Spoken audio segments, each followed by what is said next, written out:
that's pretty right. Your song Annie, it's a very passionate song. Is that a true story, or is it inspired by a true story? Yeah, all of them are true stories along their way. And well, and tell me about also the documentary Return to Kosovo. How did that project come about?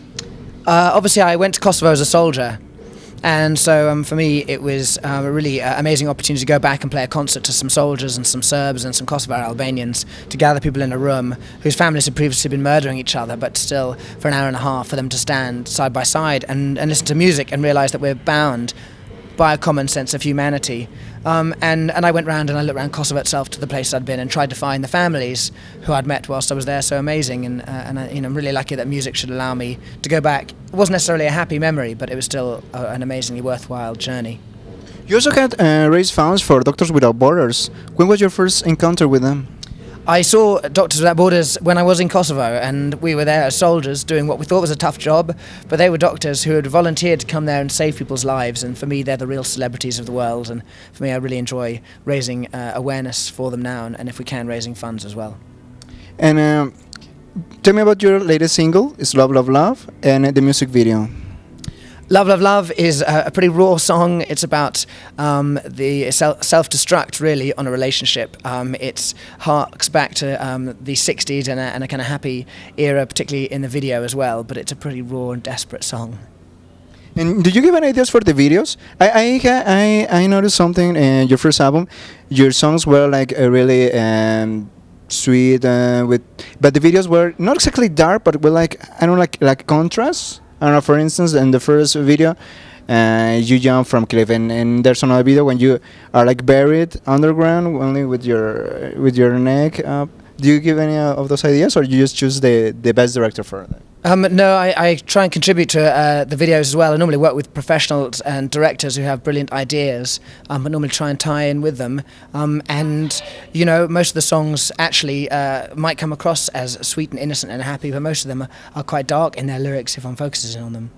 Yeah, that's pretty cool. The sound could be something like sweet and all, but, you know, the lyrics are sometimes deeper that people would think about them, right? Yeah, absolutely.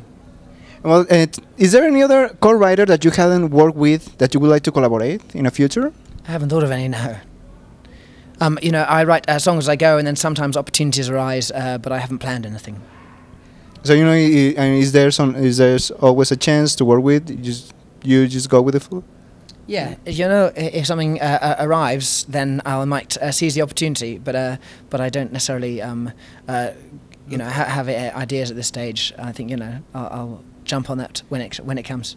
And what do you think about the reception of this second album with both the audience, the critic, and of course, how has this tour been going by far? Well, the All the Lost Souls album then took us out on the All the Lost Souls world tour as a result, and it's taken us properly around the world to places I've never been to in my life before. We've been on the road now for 15 months. It's a long old journey, and we played to thousands of people every night, so for that I've been very lucky. You've been here in Mexico a couple of years ago. What are you expecting from the audience tonight? You know they're going to be like all the time screaming and screaming all your lyrics, and also screaming every time you appear on the stage. I think the Mexican audience are probably the best in the world. I've said it before in other interviews. It's like being in the Beatles. They give so much back, and so for me it's a real highlight of my tour around the world. But a great way to finish our Latin American tour is here in Guadalajara in Mexico. Well, thanks very much for the time, and thanks for the interview. Well, hope this is not the last time you come, and it's an amazing album. You're one of the best songwriters right now, and well, thanks for the time and thanks for the interview. De nada, and muchas gracias. Is there anything else you want to add? No, not at all. That's good for me. Thank you.